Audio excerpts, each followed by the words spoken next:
Hello, my name is Georgiana Oliarik, and I'm a curator at the Art Gallery of Ontario. And today, I would like to show you my Wieland. In 1971, Joyce Wieland had an exhibition at the National Gallery of Canada. And instead of doing the conventional, traditional exhibition catalog, where curators go on and on and on, instead, she took over a 1964 government publication on Canadian Arctic flora and made it her own. One of the things that has always impressed me about Joyce Wieland is her ability to disrupt. So when you open the book, instead of being able to read about the 340 species and major geographical areas in the Arctic, instead you get a traditional Inuit song, printed in Inuktitut. And then as you flip through the book, you realize that she has sewn things into it, and then she has pressed flowers into it. And at the very back, the one thing that feels like a real publication is in pink.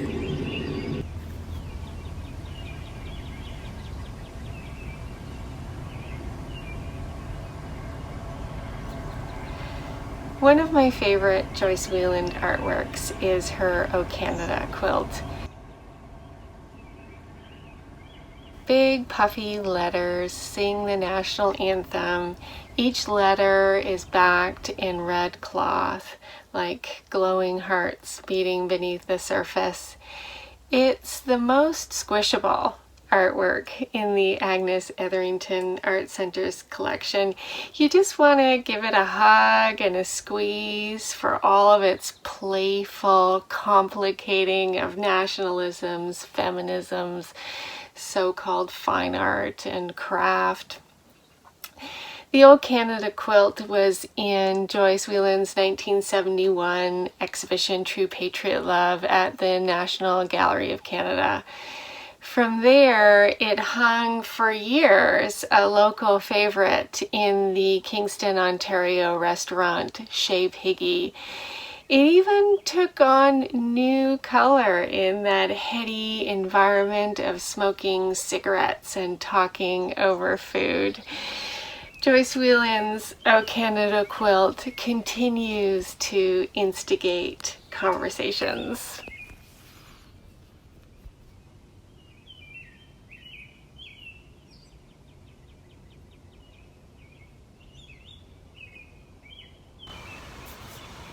Hello, my name is Andrew Keir. I'm the head of exhibitions, collections, and programs at Museum London. And the artwork I want to talk to you today about is the drawing that Joyce Wieland made for the poster of her 1976 feature film, The Far Shore. Now, The Far Shore is considered one of her most atypical works. On the surface, it's a costume melodrama that pivots around a romantic triangle. And many of Wieland's peers and critics reacted quite negatively to the film. Especially when they compared it to the socially engaged and highly experimental films Wieland had been making up to that point.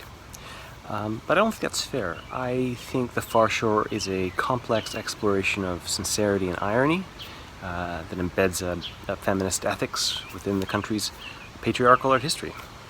Simple as that. And I've been a fan of Joyce Wieland's for some time. When I was 18, I went out and got a tattoo of the iconic slogan that made Joyce Wieland famous and perfectly encapsulates the warring binaries in The Far Shore. La raison avant la passion. Reason over passion.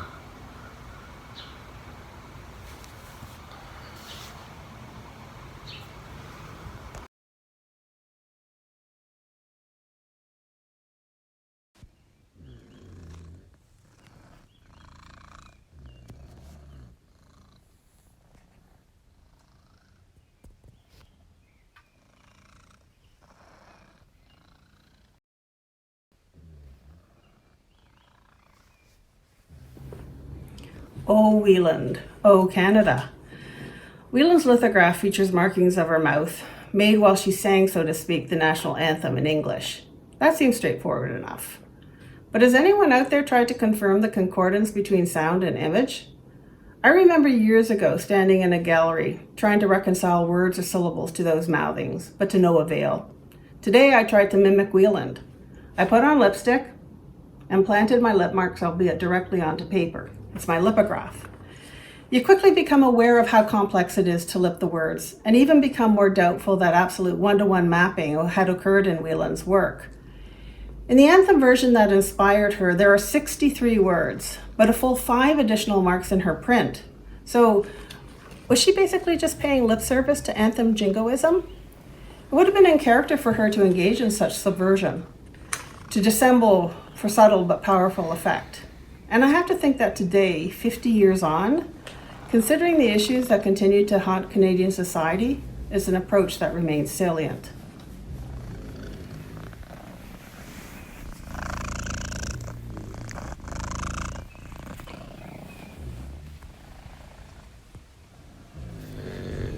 In the Robert McLaughlin Gallery's collection, we have Joyce Wieland's Artist on Fire. This work was acquired in 1984 by Joan Murray, the curator at the time, when she visited the artist's studio with the intention of purchasing an artwork for the collection. Joyce Wieland personally selected this work to be added to the collection because of its importance to her. She describes at the time that she was painting it that she was filled with this burning passion for painting. And that's really what we're seeing here. It's a self-portrait of the artist on fire, standing at an easel with a painting on fire. This painting has so much going on with it, and there's so much to say about it, but I think the two most important things is this depiction of that energy between the artist and the artwork, that kind of creative energy. The other thing is that it's very much about politics of art, power, and sex.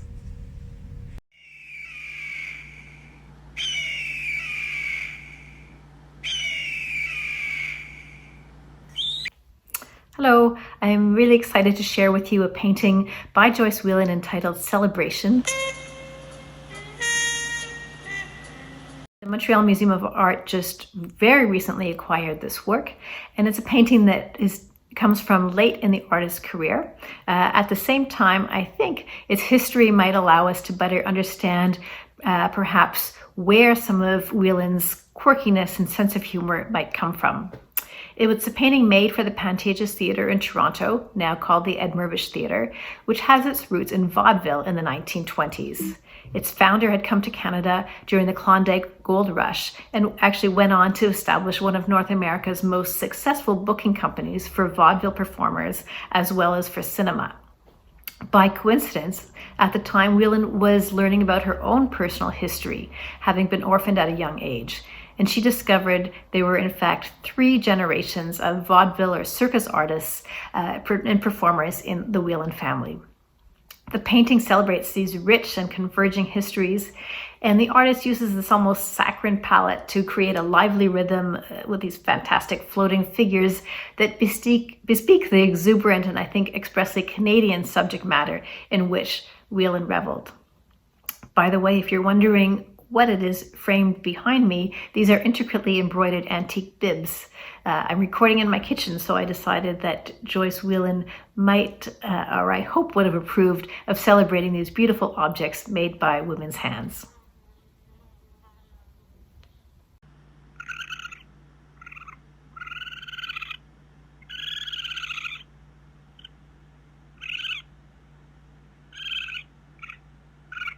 Hi, I'm Cassandra Getty of Museum London, and I'm here to talk today about the large colorful quilt by Joyce Wieland called Spring 137 Summerhill Avenue, which she produced during 1972 and 73.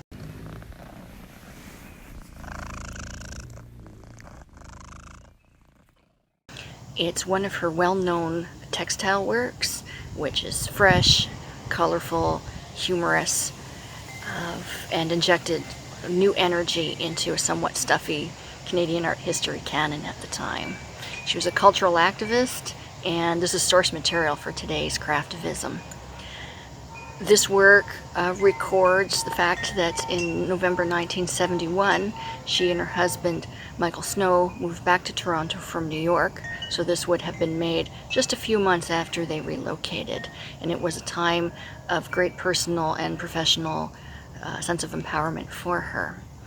And I can't think of a better work to share with you today, especially from Museum London, as Joyce Wieland was friends with Greg Curnow and Jack Chambers of the regionalist movement, and she's thought in her work that she wanted to stress elements of the personal and regional with the national.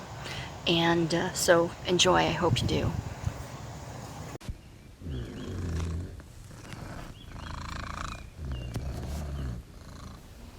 Une œuvre de Joyce Wieland que j'aime beaucoup est Time Machine Series. Une forme circulaire flotte dans un abîme bleu clair.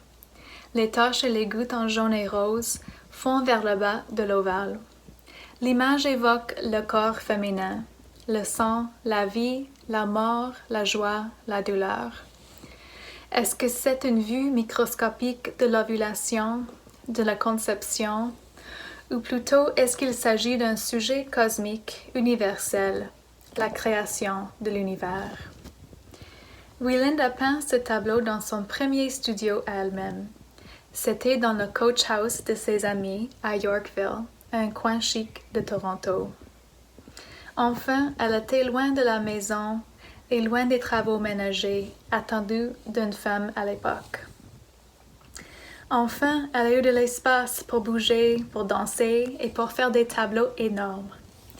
Dans cette période de jeunesse, on peut voir son interprétation de l'abstraction, infusée de l'amour, de la féminité, du pouvoir féroce et de son esprit provocateur.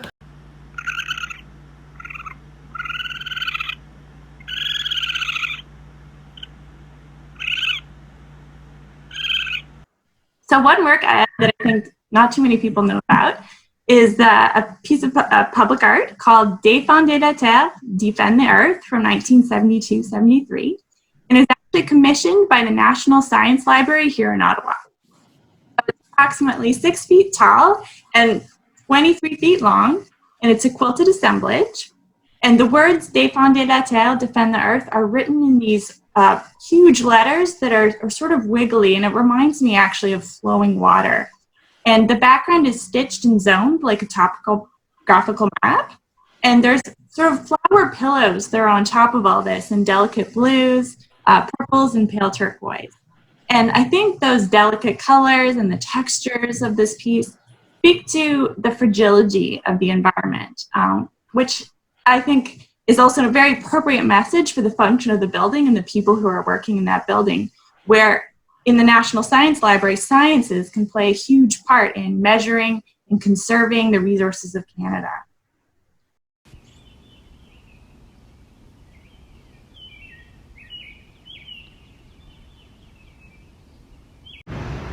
Hi everyone, Tobi Bruce here from the Art Gallery of Hamilton.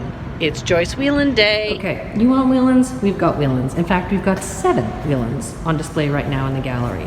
But because this video can only be 1 minute long, I'm going to ascribe 1 word to each of the Wielands currently on display. And because it actually takes 1.7 seconds to say Joyce Wieland, I know, I timed it, we gotta move fast. 2 figures, 1955, and my word is complicated. Time Machine number 2, 1961. Reflexive. Northern Lights, 1961. My word is transcendent. It's also my favorite work of Wieland's in the collection. Oop, that's a lot of words. Sinking Liner, 1963. Filmic. March on Washington, 1963. Relevant. Homework, 1966. Inventive. The Spirit of Canada Suckles the French and English Beavers, 1971. Brilliant. Happy 90th birthday to the fairy godmother of feminist art in Canada.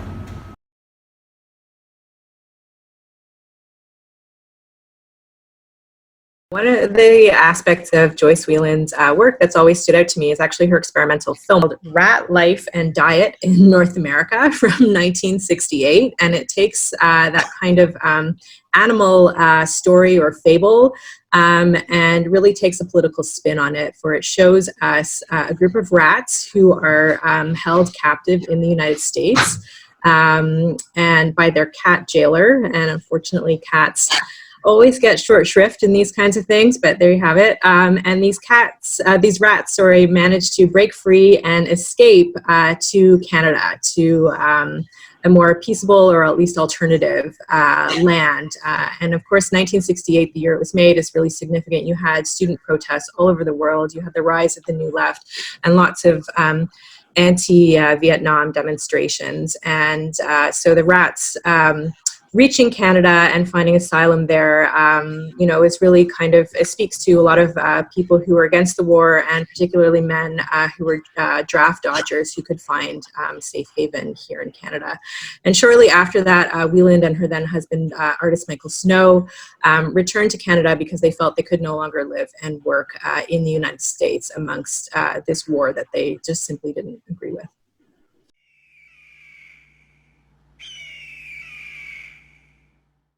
And that really goes well with the piece that I want to talk about, which is actually Arctic Passion Cake from 1971. And 1971 was the year that they returned to Canada.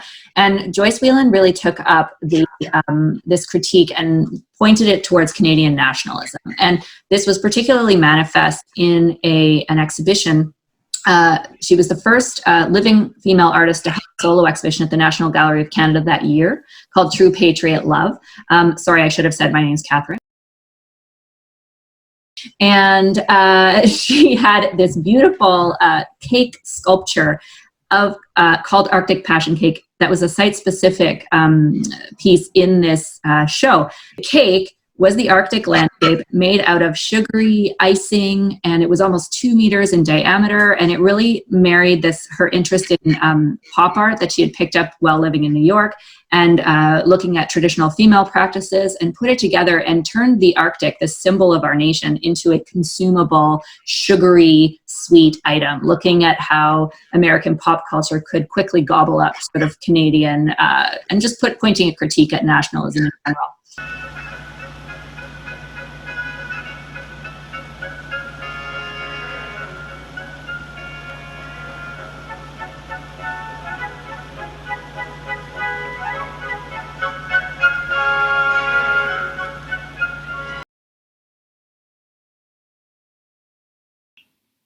Hi there, I'm Adam Welch. I'm a curator at the National Gallery of Canada.